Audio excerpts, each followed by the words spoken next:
everybody, my name is Mars, you can call me MG if you would like, and today I have for you some book and movie recommendations for the winter season. So at least here in the Northern Hemisphere, we are approaching winter, it's getting colder. Today that I'm filming this, it's actually pretty chilly out, it was a solid 50 degrees, so like jacket weather, but not super cold, which I like that kind of weather.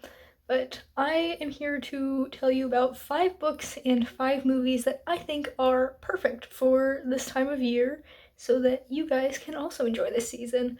I will say that my cat right now is in the other room playing with, like, you know that cat toy that's like a plastic track and they have a ball that they spin around in it? My cats have figured out very easily that they can just take the ball out and push it around the entire apartment and they're having fun, so I don't want to take it away from them.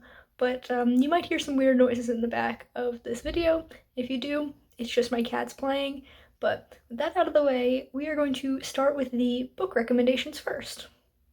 So the first book on my list for you is kind of an obvious choice, and that is A Winter's Promise by Christelle Dabos. This is the first book in the Mirror Visitor series. There are 4 books total, and I've only read this first one, but I've read it twice now, and I do plan on continuing on with the series, hopefully soon. But this follows our main character, Ophelia, who is married off in this political marriage deal and thrown into this brand new world that she's never experienced before, and it's like a wintry scape that she goes to, so that's why it's called A Winter's Promise, because it takes place in that kind of environment. And there's some really cool magic stuff going on in here. Our main character, Ophelia, has 2 different magic powers. The first is that she can travel through mirrors, which is why it's called the Mirror Visitor series. And the second thing that she can do is she can hold objects and see like the history of that object, which is also really cool. But yeah, this is a very good book. I enjoyed it so much.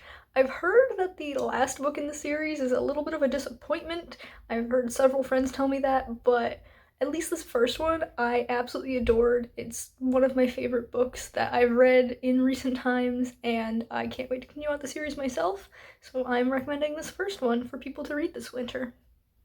Next up, we have another first book in a series, and that is Odin's Child by Siri Petterson. I adore this book. It's so good. The entire trilogy is fantastic, and I feel like each book gets better as the series progresses.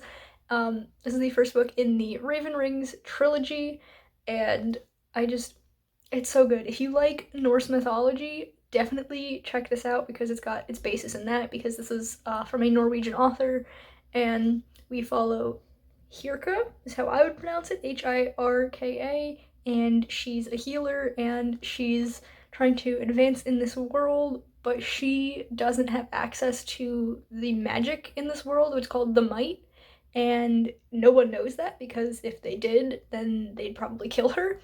And it's just this gigantic fantasy adventure. The rest of the series, it's kind of changes into a portal fantasy at the end of this book, and so we get to see other worlds, and it's just a fantastic time. I could not recommend this enough.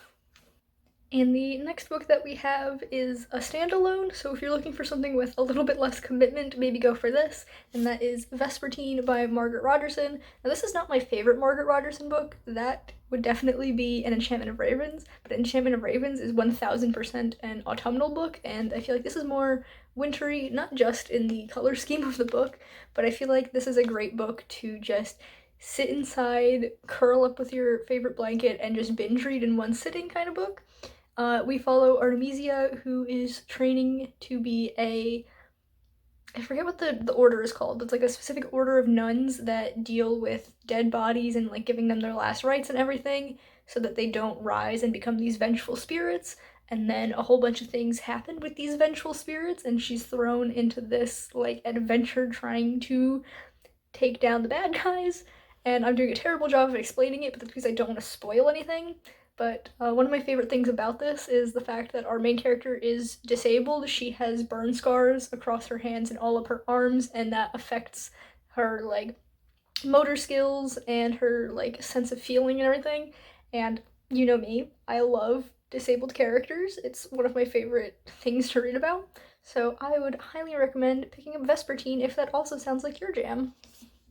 My fourth recommendation is a genre that I don't really pick up all that often, and that is historical fantasy, historical paranormal kind of, and that is The Uninvited by Kat Winters.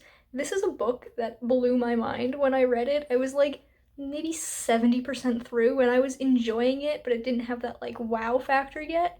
And then at the like maybe 3/4 mark, we get this like big twist where I'm like, oh my god, and I realized that had been set up the like entire time and I just hadn't picked up on that, and it was insane. I loved it so much.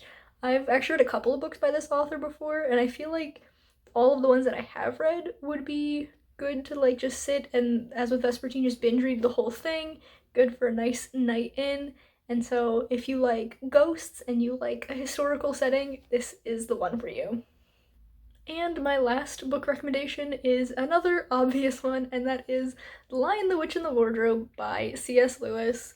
Like, with this cover and the plot of this book, how could I not recommend this book in this video? If you didn't know, The Lion, the Witch, and the Wardrobe is actually the Nostalgia Train book club pick for the month, so if you would like to, you can read along with all of us. I will link the book club down in the description, and sometime during the month we will have a live show to discuss it. But this book follows the four Pevensey siblings as they are like kind of kicked out of their home because of the war that's going on, and so they go to live out in the countryside and they discover this magical world called Narnia, and it's an eternal winterscape there, and they just go on this adventure to try and stop evil. I feel like everyone at this point knows what the Chronicles of Narnia and what this book specifically is, but just in case you don't, that's kind of the vibes, and it's just all around a really cozy time. Definitely the perfect read for this time of year. And now for some movie recommendations.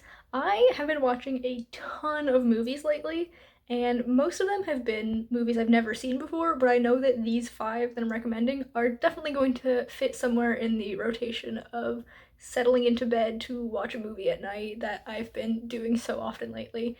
So the first recommendation is The Nightmare Before Christmas, a classic. Everyone watches it. There's like this debate between whether it's a Halloween movie or a Christmas movie. I personally think it's a Christmas movie.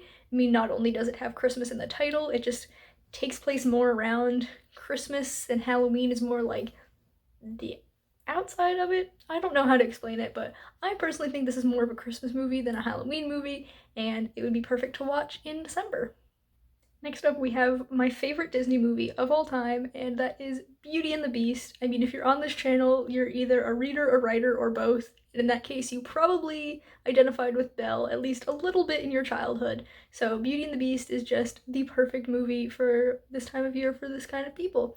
So it's very wintry. There's that whole scene where they have like a snowball fight. It's so cute, and who doesn't want to sit inside while the snow is going outside and daydream about the magnificent library that you're gonna have one day?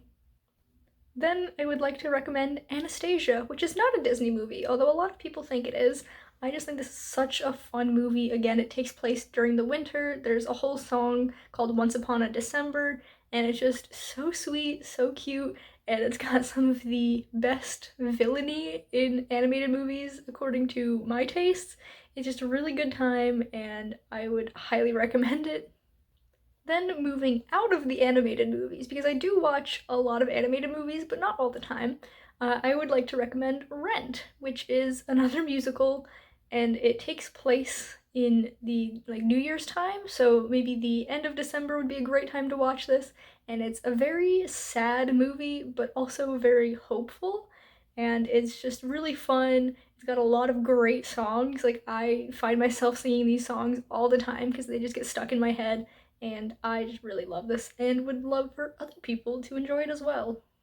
And then to prove that I don't only watch musicals in the winter, that I do watch other kinds of movies, my final recommendation is quite a genre shift, and that is The Thing. Not the 2011 version, I haven't watched that. It's, I think, a prequel to the original, but I'm not totally sure. But the original The Thing movie is just so masterfully crafted, and it's pretty much perfect for this time of year. It takes place in Antarctica, and it follows a team of like scientists like at this base as they encounter this thing that they don't know what it is that is like taking over their bodies and killing them, and there's this like underlying tension throughout because you don't ever know who's the thing and who isn't until the big reveals. Like there's this uneasiness to it, and this isolated setting just really highlights that and makes it so well done. And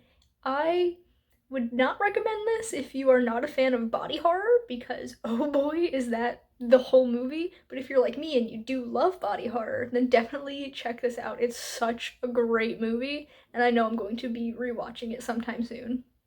And those are all my recommendations that I have for you today. Let me know down in the comments what your favorite books and movies are to partake in during this wintry season. I love getting new recommendations, and I'm always down to read a new book or watch a new movie. But that is all for this video. If you enjoyed it, please be sure to give it a big thumbs up. You can subscribe to my channel for more content, and that way I will see you in the next one. Goodbye, everyone.